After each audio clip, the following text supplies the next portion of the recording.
Yep, the rooster is back.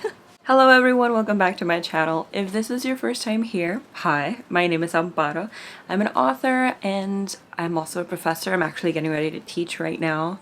I teach all day long on Mondays, and that's my rooster neighbor. I'm gonna be answering questions that I have received on Instagram.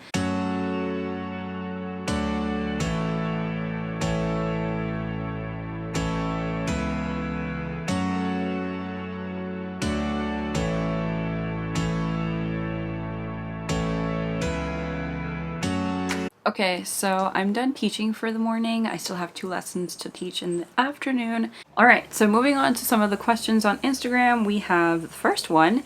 What's your favorite YA book that's not written by you? I had to get up to find this book. Anyway, this is one. 1500 Miles from the Sun by Johnny Garzavilla. I don't know if you can see my nails. Ignore my nails. Focus on this beautiful cover instead. I mean, it's a beautiful cover, I know. So 1500 Miles from the Sun is Johnny's debut novel. It came out this year. Also, it's very important to note, my copy is signed, alright? I have perks. So 1500 Miles from the Sun is just essentially the story of Jules. He goes to a party one night, gets very drunk, and tweets that he's gay. Like, he comes out via Twitter. And so he gets a DM from someone named Matt, who he's been aware of in that specific social media website or that app, and he's just basically congratulating Jules for being so brave and wants to get to know him better, and kind of insinuates that, or not insinuates, he's very open and overt with his interest. Alright, so next question. Is it difficult to balance so many projects in different formats? Graphic novel, YA, anthology. I think the most important part of it is to remember that I personally can't work on 2 things at the same time, or in the same day, unless I know that one of those things is quicker, or I will finish it quickly, and the other more demanding project, I can just set it aside, because if I can finish something in a faster, or at a faster pace, I will interact with that specific project more. But for example, I was working on my Marvel short story at the same time that I was drafting my YA contemporary fantasy. I also got, like, in between my drafting days, I get like, oh, we need you to edit this short story, for example, for Our Shadows Have Claws. Maybe I need to rework a specific part of my short story for that specific anthology. And then I have another project that I have not announced, but it's coming out next summer. Edits for something related to that project will hit my inbox, and they have like a really short deadline, like a week usually, so I have to stop drafting and get into it. And it is a different format, because that one is actually not a young adult project or even a middle grade project. So I wish I could talk more about that one, but we'll talk about it soon. It's usually just what is due the earliest, so I have to focus on that. And then, of course, in terms of the format itself, I have to take some time away from my computer, away from the project, away from anything that's related to work, in order to get my head back into the next project that I'm going to be working on. So what I do is I listen to a lot of music. Music for me is like the ultimate way to get into a project. So I will stop working for the day on X project and then listen to a lot of music, or prepare myself a smoothie. I love smoothies. They heal me. And then I will go into the next project in the nighttime or in the afternoon, depending on my day.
wait. Fit check.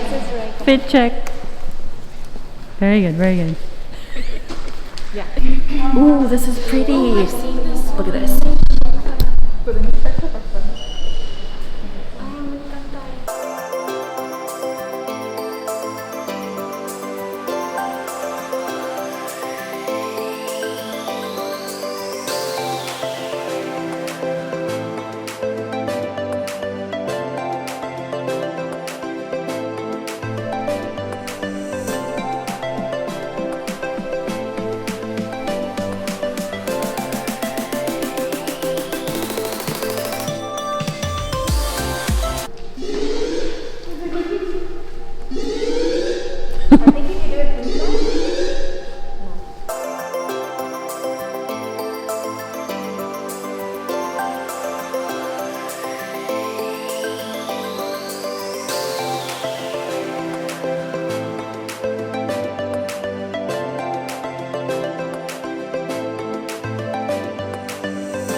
People of YouTube. Sí, no sé si esto llega al cut, pero ok. It will. No, Okay. it will. Los YouTube tienen que adoptar el Valley Girl accent. Hi, people of YouTube. Hello, people of YouTube. Do you know the sun gives you like vitamin C? Oh my god. Or D, is it D? I don't know. I didn't know that. Yeah, that's a true fact. This Creo is- que es vitamina D. This is lovely content. This is gonna be my secret to young and youthful skin forever. Okay. It's not gonna be good though, si no te pusiste sunblock. I did, bitch. Oh, I did it. I did it! I did it. Oh my god! I did it on my face. I did it on my face. It's fine. I didn't anyway. Oh, this is so cute. Potito. I like this area person. Person? Place. Place, Amparo. Yes, she's a person. What? El pop-up signing de Amparo ahora. Oh, oh gosh. Oh my god, we found an Amparo fan Ah, in what? this museum. This is actually not Amparo's book, so. It's okay. Wait, do I get to sign it too?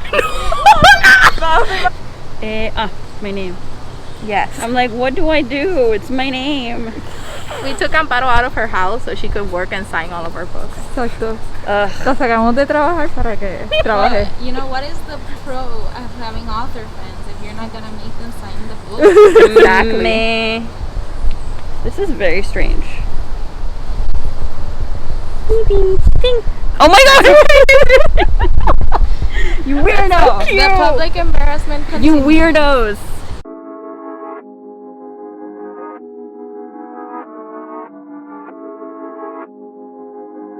So it's only for me, I guess, that my friends make me sign their own books. Mm-hmm. Great.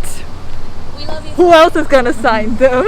Do you want me to like piratear to signature? I'm not and sell answering them? that question on camera. I'm Do not. you want me to pirate your signature and sell books? You wouldn't download Amparo's signature. How does one download a signature? You know those commercials? You wouldn't download Wait, it. I shouldn't be recording this. Should not be recording that part.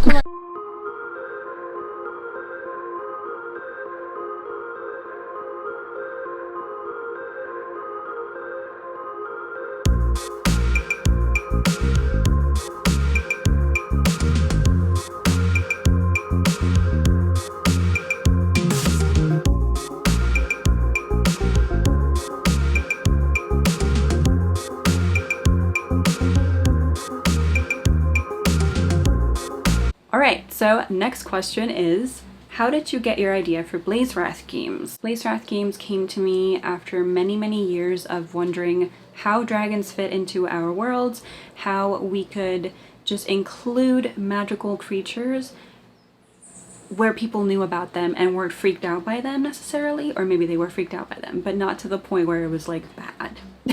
So it's a combination of the World Cup, the FIFA World Cup, Halloween Horror Nights.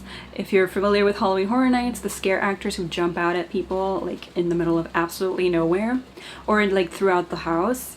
That's basically how I came up with the games themselves, or the cup. But the story, I always wanted to write about an athlete who wanted to represent her country as a member of the diaspora. I wanted her to wrestle with her cultural identity while also solving a magical mystery. Favorite dragon in your series? I must say the Sol de Noche, which is the Puerto Rican dragon, is my favorite. Obviously, I'm a little biased. I also like the Chinese dragon, the Shandian dragon, because it has two propellers. It has a fire propeller and a lightning bolt propeller, so it can fry you either way. Best writing snack. I don't write while I'm snacking, but if I am going to snack, I love Twizzlers and I love coffee. So I will usually just have a cup of coffee while I'm working, or I will basically just swallow an entire pack of Twizzlers. Where do you draw your inspiration for your villains? So my villains come from real world experiences. Maybe someone said something to me once and I kept it in the back of my mind, like, ooh, that sounded cruel. I like it. And so I develop it there, or I look at my main character, I look at how they see the world and how they want to navigate the world, and I immediately find a foil for them. I try to keep it as opposite as possible. If my main character believes in this, then the main character's villain or main antagonist will not. And they will be directly tied to them in terms of they represent opposing views, opposing attitudes, opposing lifestyles, and they will have different motivations but are reflective of each other in some way. So as you can see, Dragon Blood Ring has arrived. There it is!